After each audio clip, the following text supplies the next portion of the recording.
Fried rice is one of my favorite things to make. So last year I shared my fried rice recipe and you guys absolutely loved it. So this year I'm sharing another fried rice recipe with a little twist. So I hope you enjoy this as well. For this recipe, I'm using turkey. You can also use chicken if you prefer. I'm going to season the turkey with some chopped onions, smashed garlic, crushed chicken seasoning cubes, salt, curry powder, and thyme. If you don't have fresh thyme, you can always use the dried one. I'm not going to add any water at this time because I want my turkey to be very tasty. So I'm going to just give this a good mix and then cover and allow to steam on low heat for about 10 minutes. After steaming for a while, the turkey would have released its juices. I'll add more water and then cover and allow this continue to cook for about 15 minutes. I don't want my turkey to be overcooked because I'm still going to fry it. So after about 15 minutes, I'll take it out. If you're using chicken for this recipe, especially the soft chicken, you want to leave it for a shorter time because it won't take as long to cook. So after separating the turkey from the stock, I'm going to go ahead and sieve it. Turkey stock usually contains little broken bones, so it's very important you sieve it to avoid any injuries. After sieving, I'll return the stock back to the pot because I'm going to use it to cook the rice. For the rice, I'm using Sela Basmati rice for this recipe and this is the exact brand. If you can't find this one, here are some other options. There are other different brands out there. These are just the ones I've used and I like. Sela Basmati rice is different from regular Basmati, so just make sure the name says Sela Basmati. You can also use any other type of rice you prefer. I usually just like Sela Basmati for fried rice, which is a personal preference because I like the way it tastes and I like the way it looks. So I've gone ahead and washed the rice several times. You want to wash until the water runs clear. And you want to make sure the rice is properly washed because that's going to remove a lot of the starch so it's not sticky when cooked. I've returned the washed rice back to the pot. Now I'm going to season with some salt, some curry powder and white pepper. If you don't have white pepper, that's fine, you can just leave it out. I'll give this a good mix and then add some water, then cover and allow to cook for about 20 minutes. If you're using another type of rice, for example the long grain parboiled rice, you want to let it cook for longer. I'll give the rice a good mix to release the steam at the bottom so it doesn't continue cooking, and then I'll set it aside, leaving it open so it can cool down. The first part is done. Now I'm going to move on to the vegetables. For the vegetables, I'll be using carrots, green beans or string beans, green bell pepper, habanero pepper, peas, I use the frozen ones, and sweet corn, I use the canned sweet corn. And you also need some scallions or green onions. I'll go ahead and cut this. So one thing I like to do when making fried rice is I cut my vegetables really small.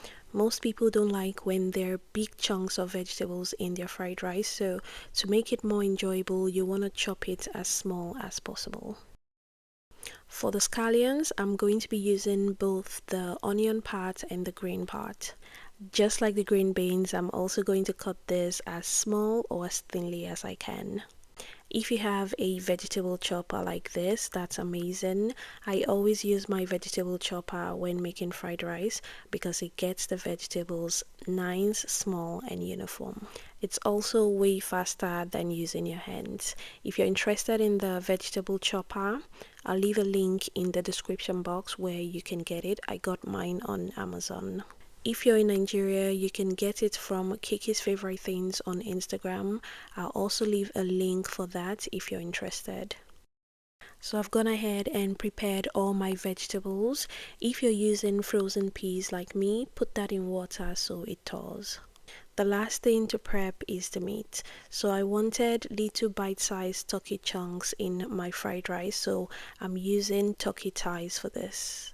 I've gone ahead and removed the skin and deboned the turkey thighs. Removing the skin is optional, so if you like it, you can just leave it on. I'll go ahead and cut this into small bite-sized pieces, and just like I mentioned earlier, if you don't have turkey or you don't want to use turkey, you can use chicken for this. When that's done, I'll season the meat with a blend of garlic powder, chicken seasoning cube, and salt. Mix all the spices really well into the meat and then set aside. If you have enough time, you can leave it for longer to marinate. I'm finally done with all the prep work. The next thing to do now is to fry the turkey. I'll fry the turkey until golden brown. When you're doing this, make sure you don't overcrowd the pan so it browns quickly. For a healthier alternative, you can also air fry this or grill. If you're air frying or grilling, grill at a high temperature so it browns quickly without getting too dry. I'm done with the frying. The next thing I'm going to do is scoop out a little bit of the oil and transfer to a large pan. I'm using a wok for this, and this is what I'll be using to make the rice. So I'll start by stir frying the turkey chunks. It's going to take about 10 to 15 minutes for it to brown. You can also do this in batches so it fries faster. For a healthy alternative, you can also make this in the air fryer. It should take around the same time, which is about 10 to 15 minutes. And you want to air fry at around 375 degrees Fahrenheit, which is 190 degrees Celsius. Moving on to the vegetables, I'm going to start by adding the stronger vegetables first because that's going to take a bit longer to fry. So that's the carrots, the string beans, the scallions, and the habanero. The habanero pepper is completely optional. I like my fried rice just a little bit spicy, which is why I'm adding it. I'll fry these for about 2 minutes and then I'll go in with the peas and the sweet corn.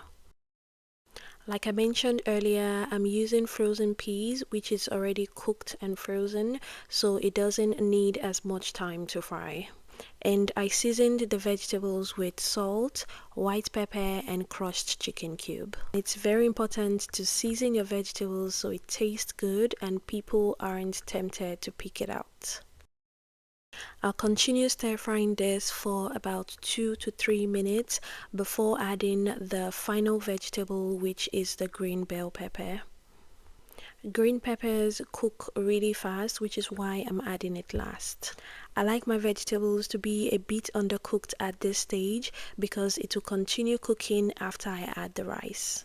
And because I'm stir frying the rice for a while, I don't want the vegetables to overcook and lose its color or vibrance.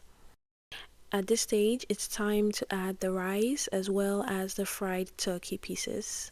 I'm now going to mix this really well until everything comes together and then move on to one of the most important parts, which is frying the rice. This is one step I never miss when making fried rice because not only does it elevate the taste, it also gives it a nice texture. Plus, it makes your fried rice literally last for days. So if you notice that your fried rice goes bad or sour after sitting in the pot for about an hour, start doing this step and it's going to make all the difference. So a few tips to help you do this is: 1, you want to start with a wide pot. I usually use a wok because it distributes heat really well. If you don't have a wok, you can use a large pot or a frying pan. If your frying pan is small or you don't have a large enough pot, you can do this in batches. Tip number 2 is to fry on very high heat. We want the rice to toast without overcooking the vegetables. So increase your stove to the highest it can go. Continue stir frying and turning so it doesn't burn. Tip number 3 is to use cold rice. This is why after cooking the rice, I give it a good mix and leave the pot open so most of the steam can escape. And the reason for cold rice is that it fries faster and better than hot or steaming rice.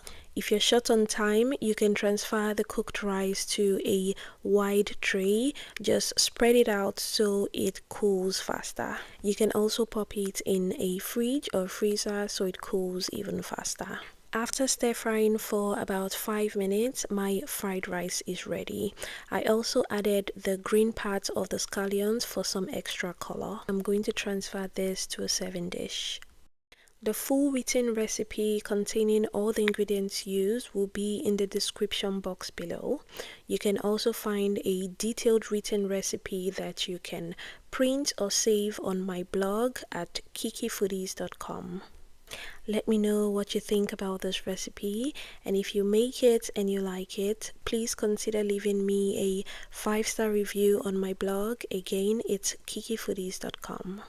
Thanks everyone for watching. Please don't forget to subscribe if you haven't done so already. If you're already subscribed, thanks for subscribing, and I'll see you in the next one.